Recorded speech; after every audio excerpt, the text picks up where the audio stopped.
યુગ ઋષિનો સંદેશ. વૃદ્ધાવસ્થા જીવનનો સુવર્ણકાળ.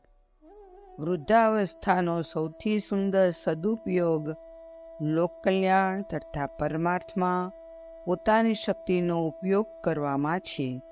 પરમાર્થમાં રસ લઈને પ્રવૃત્તિઓના ક્ષેત્રને વિશાળ બનાવી લેવું જોઈએ અને તેમાં મગ્ન થઈ જવું જોઈએ.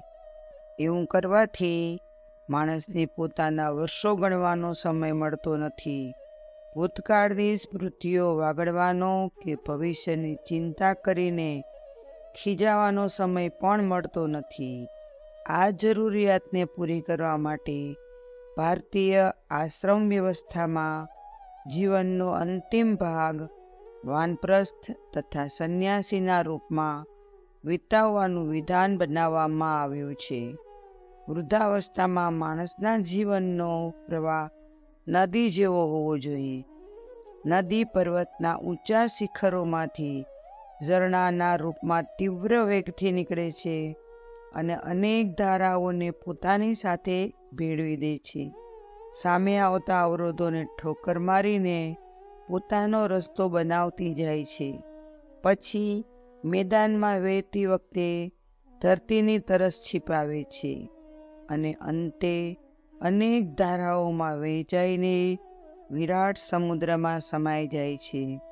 માણસ વૃદ્ધાવસ્થામાં પહોંચતા સુધીમાં સંપૂર્ણ રૂપે સ્વથી મુક્ત થઈને પરમાર્થને પોતાના જીવનનું અંગ બનાવી દે અને નિષ્પૃહ ભાવથી બધા લોકોના હિત માટે કામ કરે તો વૃદ્ધાવસ્થા ખરેખર જીવનનો સોનેરી કાળ સાબિત થાય છે. અખંડ જ્યોતિ, સપ્ટેમ્બર 1963, પૃષ્ઠ 35-36, સંદર્ભ ગ્રંથ યુગ ઋષિનો સંદેશ. શાંતિકુંજ વિડિયો ગુજરાતી યુટ્યુબ ચેનલને સબસ્ક્રાઇબ કરો તથા બાકીના વિડિયોઝનો લાભ લેવા માટે બેલ આઇકન જરૂર દબાવો. ધન્યવાદ.